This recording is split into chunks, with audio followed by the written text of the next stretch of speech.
જય માં મેલડી જોતા રેજો રે તમે જોતા રેજો સમય લાવે રે મારી મેલડી જોતા રેજો કોઈની આગળ ઝુકવા નહીં દે મારી મેલડી વિશ્વાસ રાખો તો કામ કરે પુરામાં મેલડી કામ કરે પુરામાં મેલડી જીવ પશુની બલી ના દેવા રે દેશો જોતા રેજો રે મારી મેલડીને જોતા રેજો જીવ પશુની બલી તમે કેમ આપો છો જીવ પશુની બલિ આપી અને તમે તમારા મનમાં એમ સમજો છો કે અમે માતાજીને બકરા ચડાવ્યો અમે માતાજીને આ ચડાવ્યું ભલામણા બકરાને કાપી અને લોહી પીવે છે તો ખુદના લોહીના કાળજા રાજા વિક્રમની જે કાઢી નાખ્યું એમ તમે કાળજા કાપીને કેમ નથી દેતા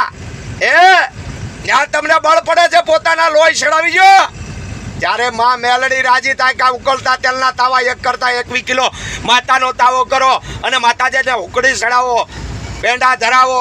ભલામણા ત્યારે માતા રાજી થાય હા તમારા હાથમાં જરાક શરીર વાગી હોય તો હું કરતા હોય અને બકરા કાપીને ગમે એ કાપીને તમારે મૂર્ખા કાપીને આ તે કાપીને ભલામણા ખોટા નખરા કરો તમારો ધર્મ મીટી જાય હા માં મેલડી એમાં કાંઈ રાજી ન હોય એટલું સમજી લેજો જય માં મેલડી ખોટું લાગે તો ભૂઈ જાજો ગોદડું અઢીને બાકી સત્ય છે એ બોલું બકરા કાપીને તમે આ તે કરી અને ખુદ લોહી પીવો છો એવો કાંઈ ધંધો નથી હોતો હવે તમારી ગાડીના 2 ટાયરના પંચર થઈ જાય તમે કેવા વાહન લઈને જવાના અને પછી બકરો કાપીને જો આવી જાય મારી ભગવા ઝંડાની મેલડી તો માતા મેલડી આવે ના આવે કેમ કે દીકરા તે તો મારું વાહન કાપી નાખ્યું હું કેમ આવું મેલડી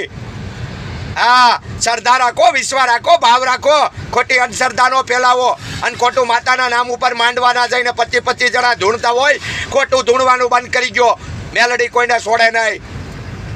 જય માં મેલડી ખોટો લાગે તો ગોદરું અડીને ઉજાજો જય ગૌ માતા જય શ્રી રામ